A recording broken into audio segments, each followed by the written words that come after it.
King multimedia presents বিশেষ talk show Sabrina মিষ্টি। সাবরিনা মিষ্টি নামে এই টক শোটা, এবং আমাদের সঙ্গে আজকে বিশেষ অতিথি ডাক্তার সাবরিনা মিষ্টি, যিনি ভীষণভাবে আলোচিত, ভীষণভাবে বিতর্কিত বটেও, এবং তিনি বই লিখেছেন সম্প্রতি। এই বইমেলা কাঁপিয়েছে রীতিমতো বইটি, এবং তার প্রতিদিন উপস্থিতি ভাইরাল হয়েছে নেট দুনিয়ায়। বই লিখেছেন বন্দিনী। বন্দিনী তার জীবনের গল্প, একজন নারীর গল্প, নারীর সংগ্রামের গল্প, সেই সব নিয়ে আসলে উঠে আসবে আজকের এই টকশোতে। আমাদের সঙ্গে রয়েছেন the one and only very special Sabrina মিষ্টি। সাবরিনা, এখন কেমন জীবনটা যাচ্ছে? মানে অনেক আলোচনা, অনেক বিতর্ক, বইটা খুব বেশি সেল হলো, তৃতীয় মুদ্রণ আসতেছে। এখন জীবনটা কি স্মুথ? এখন একটু ঘুরতে ভাল লাগে, একটু আড্ডা দিতে ভাল লাগে? বইয়ের তৃতীয় মুদ্রণ শেষ, বাহ, চতুর্থ মুদ্রণ আসছে। আর হচ্ছে আমার মানে এখন না একটা মিশ্র অনুভূতি হয় ভালো লাগার বিষয়। যেমন আগে একটা ফিলিংস ছিল যে মানে আমি কারাগারে যাওয়ার আগের কথা বলছি, সব কিছু পেয়েও তোর ভাল লাগে না, ভালো লাগছে না। সব কিছুই আছে জীবনে, সব কিছুই ঘুরছি ফিরছি, ভালো খাবার খাচ্ছি বা ভালো একটা পোশাক কিনছি, ভালো লাগছে না। কিন্তু এখন কারাগারের ওই ফেজটা পার করে আসার পরে ছোট্ট ছোট্ট জিনিসগুলোতে মনে হয় কি খুব ভালো আছি। আচ্ছা, বন্দি তো নেই, মানে মানে জিনিসটা অন্যরকম লাগে, অন্যরকম একটা বোধ জন্ম নিয়েছে। তুমি স্বাধীন জীবনটাকে খুব উপভোগ করছো? স্বাধীন না, মুক্ত। আমার মনে হয় দুটার মধ্যে পার্থক্য আছে। স্বাধীন এক জিনিস আর মুক্ত এক জিনিস। আমার সবসময় আমি দেখেছি যে স্বাধীন প্রকৃতপক্ষে বিশেষ করে মেয়েরা কখনোই বোধহয় হতে পারে না, এবং সেজন্যই আমার বন্দিনী। স্বাধীন বলতে আমি বলতে চাচ্ছি না এই যে আমি যা খুশি তাই করে বেড়াবো এটাই স্বাধীনতা, তা কিন্তু না।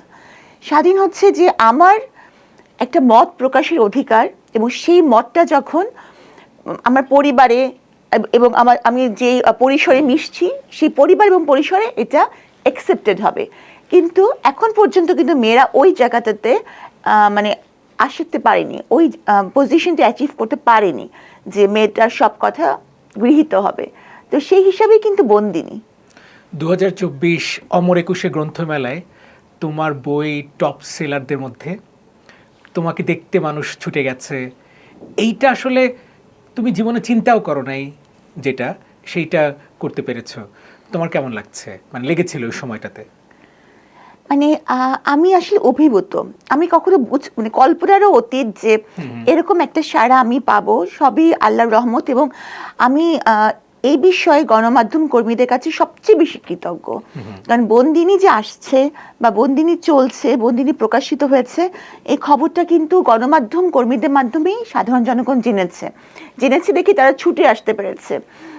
আপনি হয়তো দেখেছেন যে বইমেলায় মানে দেশের বিভিন্ন প্রত্যন্ত অঞ্চল থেকে শুধু সাবরিনাকে দেখার জন্য এক নজর এবং সাবরিনার বইটি কেনার জন্য অনেক মানুষ এসেছে। সারাদিন মেলায় ঘুরেছে যে সাবরিনাকে কখন পাবো। তো এটা তো আমার জন্য বিশাল পাওয়া।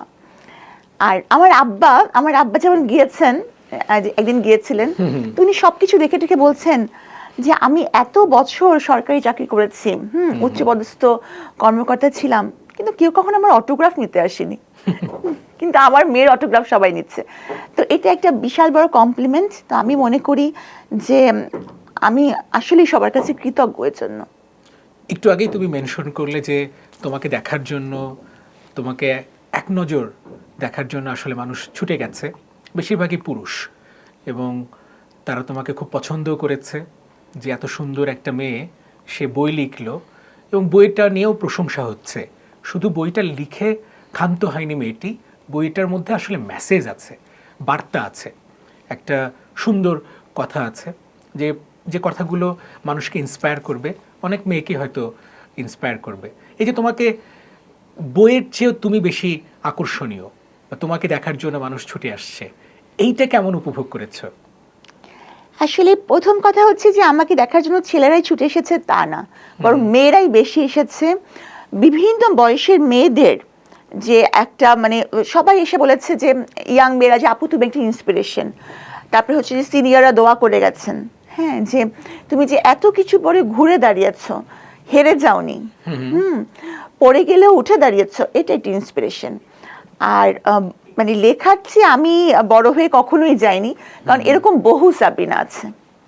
হ্যাঁ, আমি আবার আলোচনা এসেছি কিন্তু বন্দিনীর জন্যই, কারণ আমি এমন কোনো আমি খুবই সাধারণ একটা মানুষ, আমি এমন কোনো আকর্ষণীয় ব্যক্তি না যে বইয়ের চেয়ে আকর্ষণীয় আমি হব। তা আমি মনে করি বইটাই আমাকে একটা আলাদা জায়গায় দাঁড় করিয়েছে। না, সে তো তোমার বিনয়, তুমি অনেক হাম্বল, যে কারণে বলছো বইয়ের চেয়ে তুমি আসলে বড় হয়ে দাঁড়াও নাই, কিন্তু আকর্ষণ, তোমার কুলনেস, তোমার হটনেস পুরো মেলা জুড়ে আসলে ছড়িয়ে পড়েছিল। আমরা নিজেরাও দেখেছি, আমি প্রায় কয়েকটা দিন গিয়েছি তোমাকে দেখার জন্য, স্টলের সামনে দাঁড়িয়ে থাকা, এবং তুমি কয়েকটা দিন যেতেও পারো নাই, মানুষের ভিড়, কোনো জটলা নাই কোথাও। জাফর ইকবাল হেঁটে যাচ্ছেন, সেখানে পর্যন্ত জটলা নাই, কিন্তু মিষ্টি যেখানে সেখানে মৌমাছি, মানে পুরুষরা সেখানে। এইটা নিশ্চয়ই তুমি দেখেছো, এবং তোমার সঙ্গে সেলফি তুলে বিভিন্ন ট্যাগ করেও অনেকে ছবি দিয়েছে, বই পড়েও কেউ কেউ রিভিউ দিয়েছে। এইটা তো বদলে যাওয়া এক সাবরিনার গল্পই, তাই না? আসলে আমি মানে এগুলা দেখেছি, কিন্তু সব কিছু ছাপিয়ে, আমার সব আকর্ষণ ছাপিয়ে বা সব চিন্তা ভাবনা ছাপিয়ে একটাই জিনিস ছিল যে আমি আমার বন্দিনীকে ঘরে ঘরে পৌঁছাবো। হ্যাঁ, এটাই আমার শুধু বইমেলার লক্ষ্য না, এটা আমার সারা জীবনের লক্ষ্য। কতটা পেরেছো? যে বইমেলায় শুধু বই বিক্রি, আমি কিন্তু এখনো লিখছি, যেমন বিভিন্ন খবরের কাগজেও কিন্তু আমি কিছু একটা শুধুই বই বেলায় লিখে আমি একটা ভাইরাল হওয়ার চেষ্টা, তা কিন্তু না। যেমন বিভিন্ন খবরের কাগজে সাহিত্য পাতায় কিন্তু আমার লেখা আমি পাঠাচ্ছি এবং ছাপা হচ্ছে। আচ্ছা, তো এটা কিন্তু শুধু এই না যে বই মেলায় চমক সৃষ্টি করলাম বা আমি ভাইরাল হলাম।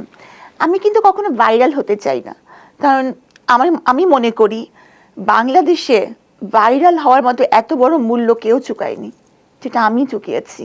3টা বছর জেলে থেকে সেই মূল্য আমি চুকিয়েছি কিসের জন্য? ভাইরাল হওয়ার। তো আমি মনে করি যে ওইটা আমার মূল আকর্ষণ না। আমার যে মেসেজ, বন্দিনী একটা বার্তা, বন্দিনী একটা আন্দোলন, সেটাকে আমি ঘরে ঘরে পৌঁছাবো, এবং এটা আমার জীবনের শেষ মুহূর্ত পর্যন্ত এটাই আমার ইচ্ছা থাকে।